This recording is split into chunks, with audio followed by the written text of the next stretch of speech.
Everyone, welcome back to my channel. তো আশা করি তোমরা সবাই খুব ভালো আছো। আমিও কিন্তু অনেক অনেক ভালো আছি। মিস নিশা লাইফস্টাইলে অনেক অনেক স্বাগত তোমাদের।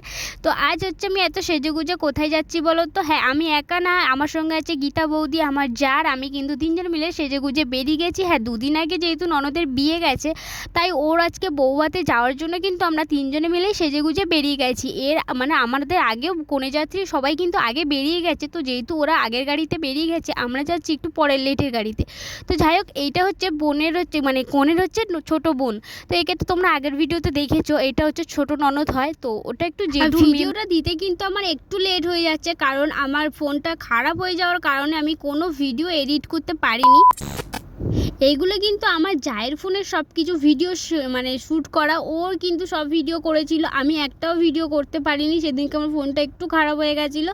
তো সেই জন্য কিন্তু ওর ফোনের সব ভিডিওগুলো তোমাদের সঙ্গে শেয়ার করছি। আর বৌভাতে গিয়ে আমরা কতটা মজা করেছি, আর বর কনেকে কেমন লাগছে দেখো, খুব সুন্দর লাগছিলো, ওদের জুটিটাও খুব সুন্দর। তো আমরা চাইবো হচ্ছে সবসময় ওরা খুব ভালো থাক, একসাথে থাক সারা জীবন, একসাথে এইভাবে ভালো থাকুক। তোমরাও কিন্তু প্লিজ প্রে করো ঠাকুরের কাছে, ওরা যেন সারা জীবন একসাথেই থাকে।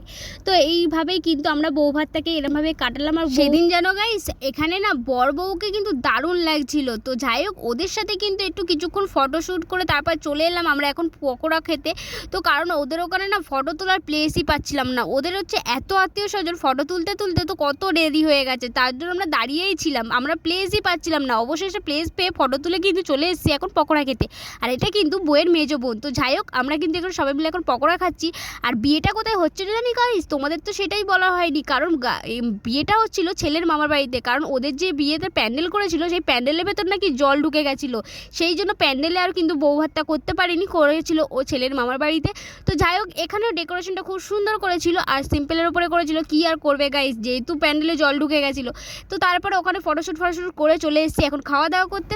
তো বিয়ে বাড়িতে খেতে চলে এসেছি। আর মেনুতে কি কি ছিল জানো? ঝুড়ি ঝুড়ি আলু ভাজা, ডাল, চিংড়ি পটল, মাছের কালি আর চিকেন। তারপরে ছিল কিন্তু শেষ পাতে চাটনি, পাঁপড়, মিষ্টি আর আইসক্রিম আর হজমোলা।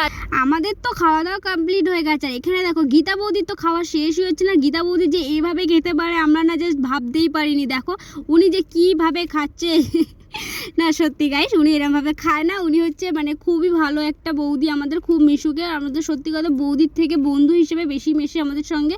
তো খুব ভালো একটা মানুষ, তো আমাদের সঙ্গে খুব ফ্রেন্ডলিভাবে মেশে। তো উনি খাচ্ছিল, আমরা কিন্তু ব্যাক ক্যামেরা করে ওনার দিকে ঘুরিয়েছিলাম, উনি জাস্ট জানেও না যে ওনার দিকে ঘুরিয়েছিলাম।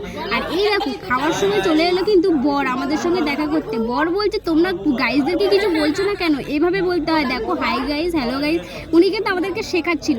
তাই আমিও একটু ইয়ার্কি মারছিলাম ওনার সাথে। জাস্ট অনেকগুলো মজা করার পর কিন্তু আমরা অবশেষে খাওয়া দাওয়া কমপ্লিট করে কিন্তু বাড়ির উদ্দেশ্যে বেরিয়ে পড়লাম। তো আজকের ভিডিওটা এই পর্যন্ত। ভালো লাগলে please like, comment, share and subscribe করে পাশে থেকো। আজকের মতো ভিডিওটা এই পর্যন্ত, দেখা হচ্ছে নেক্সট ভিডিওতে। ততক্ষণ সুস্থ থাকবে, ভালো থাকবে, tata, love you guys, thank you for watching my video.